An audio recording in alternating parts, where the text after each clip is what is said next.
Hi everyone, welcome to Marcus Fixes Stuff, the show where I teach you how to make repairs at home so you don't have to pay for an expensive repairman, or in this case, take your car somewhere to get fixed.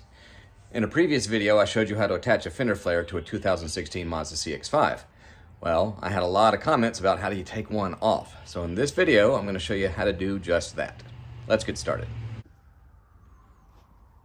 As you can see, the fender flare here has broken, snapped off, and I don't really know why it did that, but we got to get this one off and put a new one on.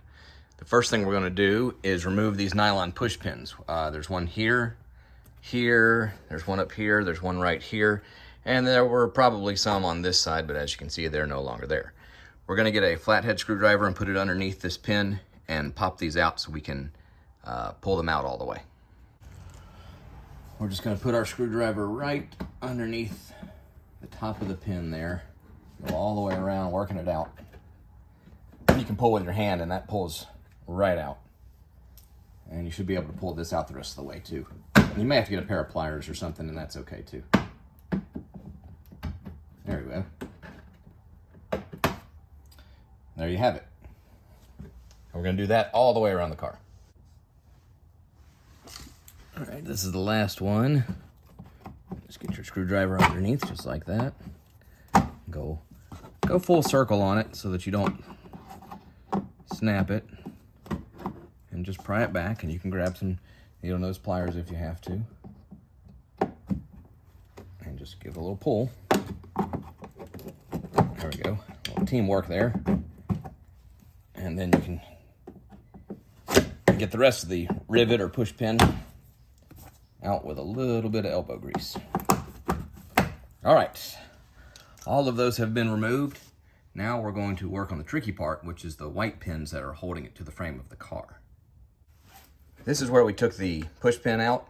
We're going to pop these kind of away from the car, from the frame, and we're going to start pulling the fender flare away from the car.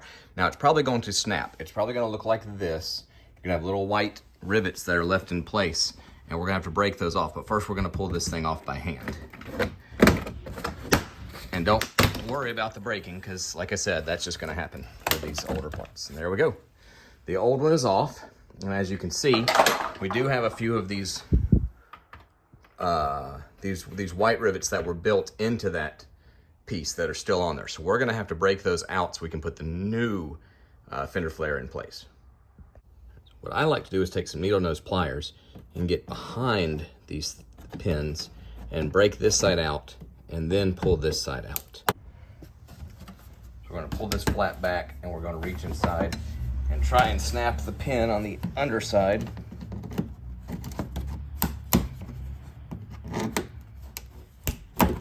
Basically just pinch it till it breaks, and then see if we can't.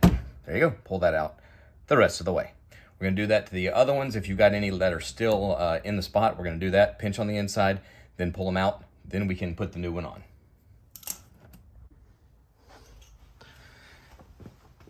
This is the last one. I've already broken the back of it. We're going to grab it with these needle nose pliers just like that. We're going to give it a very hard yank.